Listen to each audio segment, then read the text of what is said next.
tapi yang lain mungkin dengan pendekatan seperti komunikasi cukup ini ekosistemnya memadai karena banyak media gitu kan. Iya. Jadi tapi kalau kita nggak ikut gitu, lalu kita di mana posisinya kan kita tidak tahu. Indonesia itu perguruan tinggi itu ada di mana posisi perguruan tinggi kita? Ranking keberapa? Ranking berapa? Terus jangan merasa kita sudah hebat padahal berapa miliar dia terima setiap bulan untuk dosennya dari pemerintah. Belum lagi beasiswanya. Nah, belum beasiswanya. Belum lagi kan risetnya. Profesornya. Coba hanya di Indonesia barangkali ya ada profesor di perguruan tinggi swasta dikasih tunjangan oleh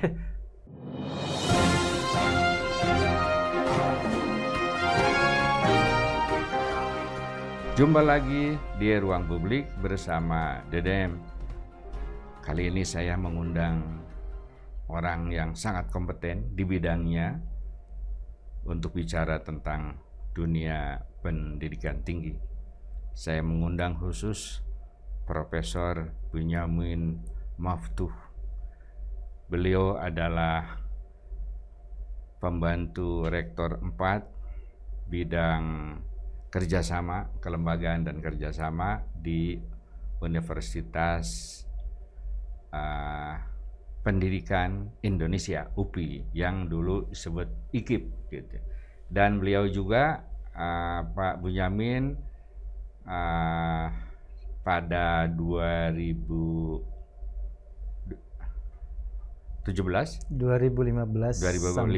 sampai 2019 sebagai Direktur Karir dan Kompetensi SDM di Kementerian Ristek Dikti.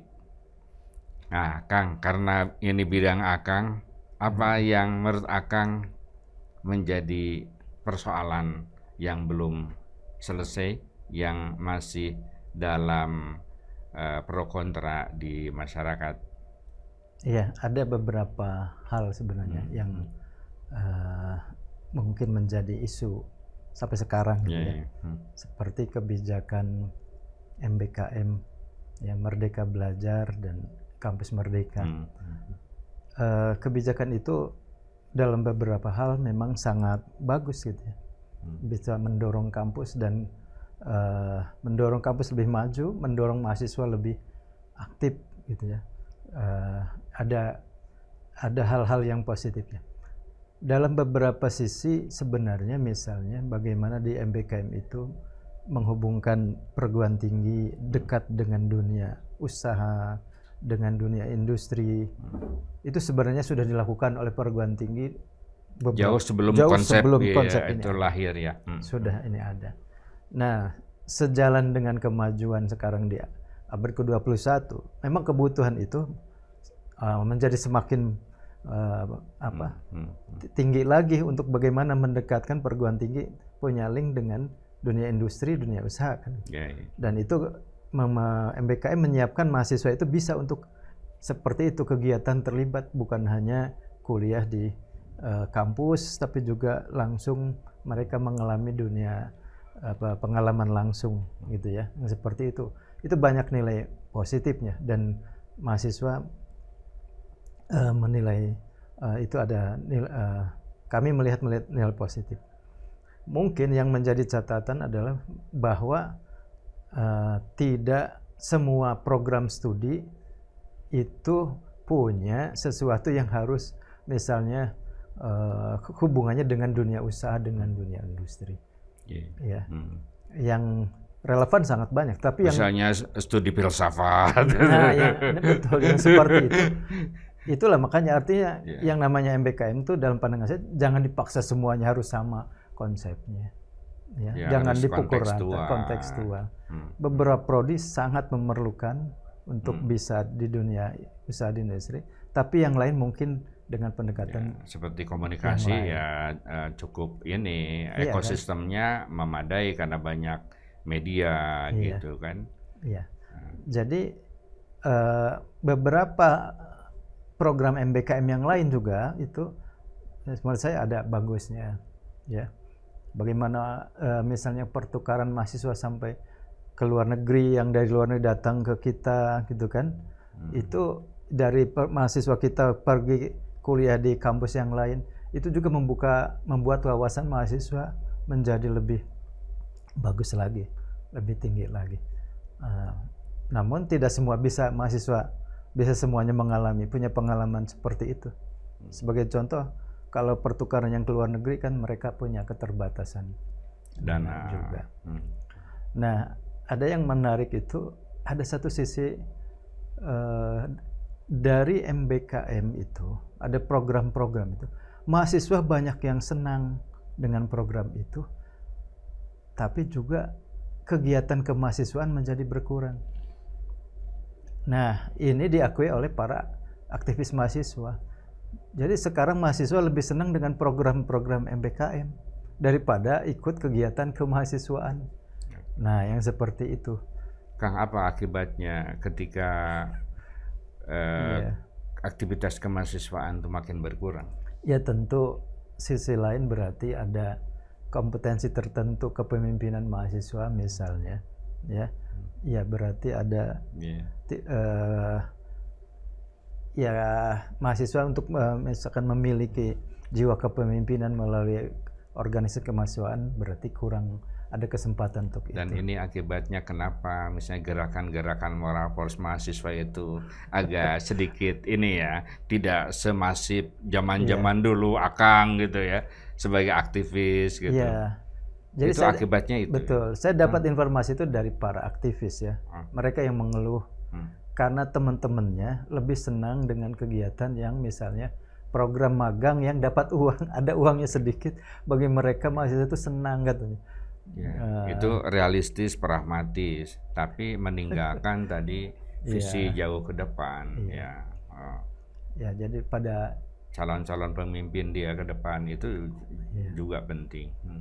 Jadi kembali ke tadi ya, MBKM untuk yang ke depan misalnya, ya mungkin bisa dievaluasi juga kembali mana program-program MBKM yang masih terus bisa dilanjutkan, gitu kan, ditingkatkan. Mana yang mungkin harus ditinjau lagi, seperti tadi, seperti menuntut semua program studi melakukan hal yang sama ke dunia industri atau apa misalnya, itu juga perlu dipertimbangkan lagi.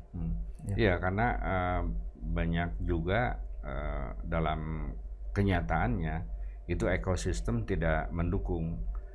Misalnya begitu banyak mahasiswa yang mau praktikum atau mau kuliah di industri-industri itu, industrinya terbatas sementara yang permintaannya begitu banyak gitu, sehingga ini agak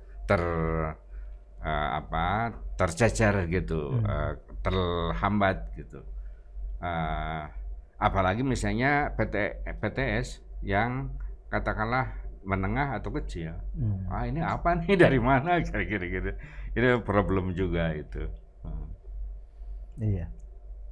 Nah sekarang ketika mahasiswa itu dituntut tadi untuk merdeka belajar, sementara dosennya itu juga dituntut untuk bikin tulisan-tulisan di jurnal nasional maupun internasional, sehingga interaksi antara dosen dengan mahasiswa juga semakin berkurang, dan ya si dosen menghadapi masalah tersendiri ketika berhadapan dengan Scopus, harganya mahal, waktunya lama gitu, harus bahasa Inggris juga, tidak semua orang bisa bahasa Inggris. Kang Goma. Iya, betul, itu memang ada. Dosen kan ada yang pro dan kontra tentang masalah itu. Tapi kalau saya melihat itu sebenarnya sebuah bagian dari kehidupan seorang dosen, kan begitu. Ya, jangan dilihat sebagai sebuah beban. Itu dalam posisi sebagai dosen itu kan melakukan tridharma. Di antaranya ya sebagai dosen itu menghasilkan produk-produk karya ilmiah, dan itu rutin menjadi sesuatu yang memang harus dilakukan kalau dia memang mengambil profesinya sebagai dosen, kan begitu pekerjaan intinya gitu ya.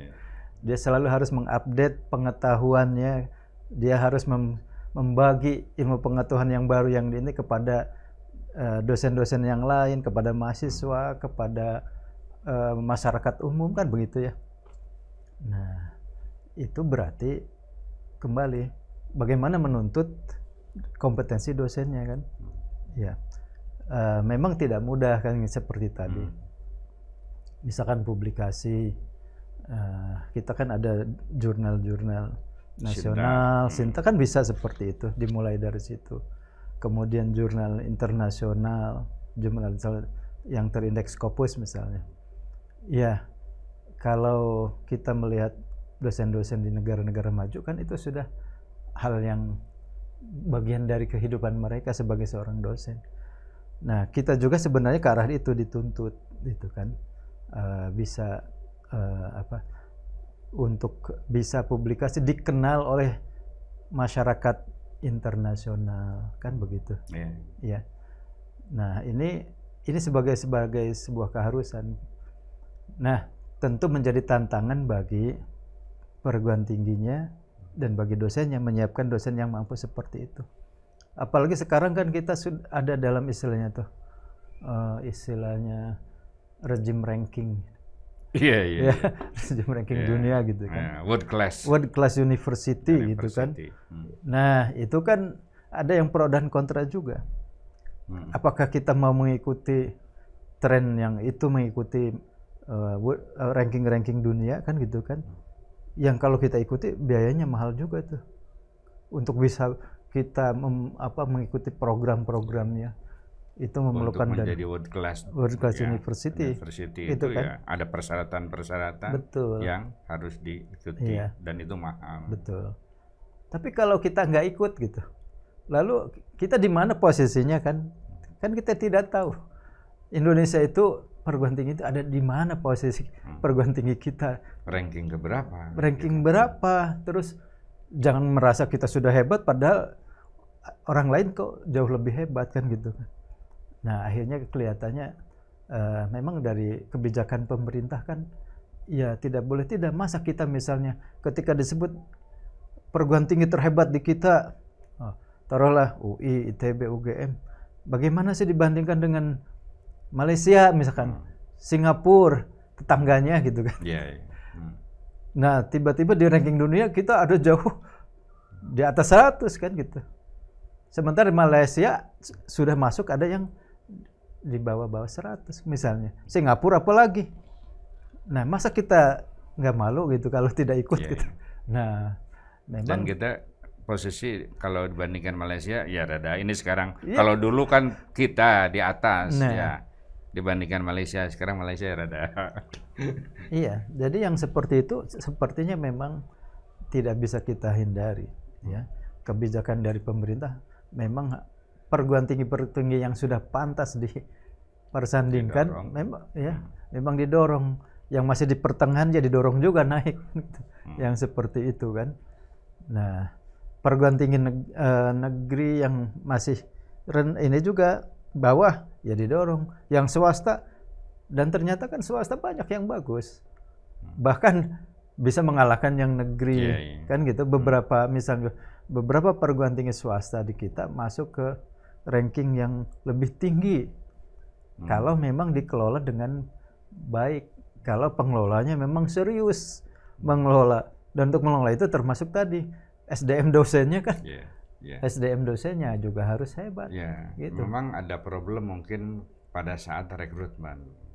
Kan rekrutmen itu beberapa tahun, katakanlah 30 tahun, 20 tahun yang lalu itu masih ada like and dislike gitu. Wah, ini bahaya nih aktivis nih, jangan meskipun pintar misalnya. Nah, udah cari aja yang baik meskipun rada kurang gitu. Nah, ketika tadi harus menghadapi dari berbagai persyaratan gitu, ya tidak kesampaian misalnya gitu. Ada seperti itu. Tapi ada juga misalnya karena antara beban, itu kan kita ini dibebani tridharma perguruan tinggi yang kata kalangan industri, wah itu konsep yang berlebihan lah. Dalam satu seorang dosen harus pengabdian, penelitian dan pengajaran gitu. Tapi ya itulah kebijakan. Nah, misalnya beban dosen banyak, tapi katakanlah dari sudut insentif belum memadai, meskipun itu relatif gitu Pak. Nah, termasuk mungkin dari aspek kelembagaannya, apakah itu PTN atau PTS gitu, sehingga munculkan ide untuk katakanlah menswastanisasi PTN itu secara lebih sehat dengan uang kuliah yang lebih besar misalnya. Gimana Kak? Iya, memang ada kecenderungan kebijakan dari pemerintah ya untuk perguruan tinggi terutama yang negeri mem-PTN-BH-kan keinginannya semua perguruan tinggi negeri. Kan sekarang ada 3 klasifikasi. Ada negeri itu ya. Negeri itu ada yang Satker, Satuan Kerja, ada BLU, Badan Layanan Umum, dan yang tertingginya ada PTN-BH, perguruan tinggi negeri berbadan hukum. PTN-BH ini yang disebut yang lebih otonom. Nah sekarang ini dengan dorongan dari pemerintah didorong nih yang Satker naik tingkat jadi BLU, Badan Layanan Umum. Yang BLU didorong untuk jadi PTN-BH. Tampaknya ke depan semuanya ingin diminta jadi PTN-BH. Dengan PTN-BH itu berarti perguruan tinggi memang diberi otonomi lebih luas untuk mengelola perguruan tingginya. Memang banyak keuntungannya gitu kan, banyak keuntungannya dari perguruan tinggi yang punya otonomi itu, karena dia bisa lebih cepat mengambil keputusan ya, keputusan rektor misalnya untuk membuka menutup prodi cukup oleh rektor gitu, tidak usah harus ke dikti lagi, ke pusat ya, ke pusat. Itu nanti suatu ketika mungkin kenaikan pangkat jabatan akademik pun cukup di internal kan, itu bisa mempermudah kan. Terus kalau misalnya keuangan rektor atau pokoknya perguruan tinggi itu ingin mengembangkan perguruan tingginya lebih cepat, lebih maju, dia bisa menggunakan dana yang diperolehnya dari masyarakat itu, tidak harus dikembalikan dulu ke negara terus ditarik lagi. Ya kan? Nah, itu bisa lebih dinamis gitu. Hanya mungkin ada satu segmen yang agak terhambat untuk bisa akses ke pendidikan, ya, kelompok miskin, rentan. Sebenarnya tidak begitu juga, tidak begitu, karena konsepnya apalagi yang sekarang nih, kebijakan sekarang. PTN-BH itu ada kewajiban menerima mahasiswa yang mulai dari uang kuliah tunggal UKT-nya dari 500.000. Oh iya? Di tempat saya, di perguruan tinggi saya sudah lama diberlakukan. Jadi ada yang kelompok 500.000, ada kelompok 1 juta, ada kelompok yang maksimalnya 6 juta, maksimal itu 6 jutaan itu. Ya. Itu kriterianya gimana sampai bisa menentukan? Itu ada dari kementerian diberikan pedomannya. Nah, kita ada yang kita lihat orang tuanya, sebab ada yang sama sekali tidak bisa bayar tapi pintar UKT. Gitu ya. Iya, dan harus dilayani kan. Nah, dan itu perguruan tinggi harus menyediakan dana juga kalau ada yang tidak mampu sama sekali, nggak bisa bayar gitu. Ada dana tertentu ya sudah diberikan bantuan khusus. Nah, sekarang ini perguruan tinggi negeri yang sebelumnya itu menetapkan UKT-nya tinggi, cukup tinggi 10 jutaan, tetap sekarang harus diwajibkan juga. Ada yang 500.000. Nah, itu artinya tidak berarti tadi komersil sama sekali, tidak. Ada ya, disediakan subsidi silangnya subsidi. Lah gitu ya. Ya betul, ada subsidi. Nah, tapi perguruan tinggi yang ini otonomi ini memang didorong untuk kreatif cari usaha lain gitu, ya, cari usaha lain, dan itu banyak lah yang saya amati yang kreatif ya. Ada yang mungkin buka usaha seperti punya mall, punya hotel, beberapa punya hotel, kan gitu kan. Yeah. Dia buka usaha sendiri. Ada yang usahanya lebih ke kepakaran dari para dosennya, ya, melalui riset atau polling, nah, ya kerjasama atau apapun. Yeah. Nah, jadi seperti itu, menuntut perguruan tinggi itu lebih kreatif ya, ininya. Terus juga memang tantangannya ke depan, misalnya beberapa perguruan tinggi negeri tidak akan lagi diberi PNS oleh pusat, harus merekrut sendiri sebagai pegawai tetap dari perguruan tingginya. Nah, itu kan berarti harus juga siap membayar. Gitu kan. Ya, siap kan, siap membayar, siap mencari dananya dari sumber dananya dari mana. Ya, kira-kira begitu. Ada sisi positifnya banyak. Ya mungkin tadi negatifnya kalau tidak kreatif, tidak ada mampu sumber dayanya atau apa, ya agak repot juga perguruan tinggi tersebut dari PTNBH pun gitu. Ya. Mungkin kalau untuk PTN relatif tidak terlalu kompleksitas masalahnya, tidak terlalu inilah ya gitu ya. Betul. Tapi kan yang begitu kompleks itu PTS. Kan mulai ada yang sangat kuat, ada yang menengah, dan kebanyakan di bawah gitu. Nah, pengalaman dan persepsi Akang selama ini seperti apa? Ya, saya lihat memang ada beberapa PTS yang sangat bagus ya. Di awal terus tumbuh gitu kan.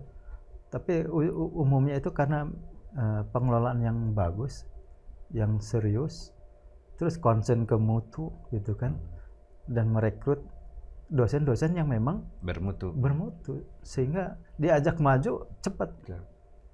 Ya, yang seperti produksi itu. Profesornya juga. Iya, jadi lancar. orang akhirnya kan percaya gitu. Ya. Orang percaya dengan perguruan tinggi itu. Tapi kan memang ada PTS yang mungkin di kabupaten yang kecil ini kan asal ada gitu sepertinya itu. Ya. Sehingga kita masih jauh lah untuk menjaga mutu, meningkatkan mutu dosennya, kesejahteraan dosennya apalagi. Kan survive gitu kan. Aja untung gitu ya. Kan ada dosen-dosennya yang dibayar hanya sekali datang gitu kan, dengan bayaran yang terbatas gitu ya, sangat rendah. Bagaimana mau meningkatkan kehebatan? Itu banyak ya. Tapi kan pemerintah kita lihat wise lah, masih wise ya. Jadi tidak misalnya saklek tutup misalnya gitu. Iya, tidak. Terus kan bantuannya ada. Hanya kadang-kadang beberapa PTS suka lupa bahwa pemerintah itu memberi bantuan miliaran untuk sebuah perguruan tinggi swasta. Lupanya gini, ada dulu kan beberapa PTS yang dosennya itu di PNS kan. Yeah. Ada beberapa PTS di Bandung, PNS-nya banyak lagi. Coba bayangkan berapa digaji dari pemerintah dia terima, dikalikan saja setiap bulan kali orangnya, itu kan. Terus tunjangan serdos, sertifikasi dosen dari pemerintah juga. Dari pemerintah. Bayangan berapa itu pernah jadi isu di kementerian. Itu dana kementerian yang dikti terutama sekian persen itu untuk serdos, dan serdos itu sebagian besarnya ada di swasta. Kan begitu? Yeah. Triliunan itu jumlahnya, karena lebih banyak dosen swasta daripada negeri kan. Dapat juga, cuma kadang-kadang nggak diaku oleh DPTS, seakan-akan nggak dibantu. Ya, coba berapa sebulan? Misalnya program studinya ada 3, berarti 3 kali 6 gitu, 18-an gitu dosen. Iya. Ternyata misalnya 15 itu dari negeri. Iya. Yang digaji oleh negara. Iya. Betapa nikmatnya gitu. Ya, kan gitu. Sudah yang PNS digaji negara. Yang serdos kan bukan hanya PNS. Betul, hampir seluruh dosen yang sudah swasta yang sudah memenuhi syarat dapat tunjangan serdos. Kan gitu ya. Kalau satu perguruan tinggi besar PTS di Bandung misalnya, dosennya ada 500 saja. 500 kali sekian sebulannya berapa gitu kan, sekian juta, berapa miliar dia terima setiap bulan untuk dosennya dari pemerintah. Belum lagi di beasiswanya. Nah, belum beasiswanya. Belum lagi kan risetnya. Profesornya. Coba hanya di Indonesia barangkali ya ada profesor di perguruan tinggi swasta dikasih tunjangan oleh pemerintah, oleh negara. Kan gitu. Sebenarnya dari situ cuma suka dilupakan itu. Seakan-akan pemerintah tidak. Iya sih kalau dibandingkan dengan Malaysia segala macam ya masih kecil. Masih kecil. Tapi dari Serdos, dari tunjangan profesornya kan gitu ya. Iya. Dan gaji yang lain. Dan gitu. beasiswa untuk yang KIP itu kan dapat juga banyak ya. Nah ini untuk pemerintah yang akan datang gimana kan gitu, Mas? Apakah mau dipertahankan atau justru malah lebih bagus gitu kan? Berharap kan ditambah, ditingkatkan yang seperti itu. Memang 20% ini ya kan di kementerian juga masih ramai sekarang apalagi sekarang kan di otak-atik menarik dengan itu makan siang gratis gitu atau bos sedikit dikurangi segala macam. Tapi kelihatannya sih kalau komitmen pendidikan ya sesuai dengan undang-undang dasar segala macam ya kelihatannya siapapun pemerintah tidak populer lah kalau mengurangi anggaran pendidikan Republik ini. Iya, betul. Hanya pemanfaatannya tadi. Nah, jadi tinggal sekarang ya bagaimana komunitas dunia pendidikan ini memanfaatkan sebaik-baiknya ya kesempatan fasilitas yang ada di kita ya yang feedbacknya kan tentu ke pelayanan mahasiswa dengan tadi kualitas keluaran yang lebih baik dan sesuai dengan kebutuhan industri. Nah, kan sering problem kita ini kan antara jurusan dengan tempat kebutuhan seperti di Garut, kayak di Garut itu kan ada misalnya pabrik kulit itu yang bikin jaket-jaket kulit itu gitu. Nah, tapi misalnya yang banyak di sana itu lembaga komputer kan gitu kan tidak cocok misalnya gitu. Hal-hal itu juga harus dikaji ulang gitu ya. Terima kasih Prof. Bincang-bincangnya ini singkat tapi mono gitu. Pemirsa, itulah obrolan saya dengan Profesor Benyamin Mabto. Sampai jumpa.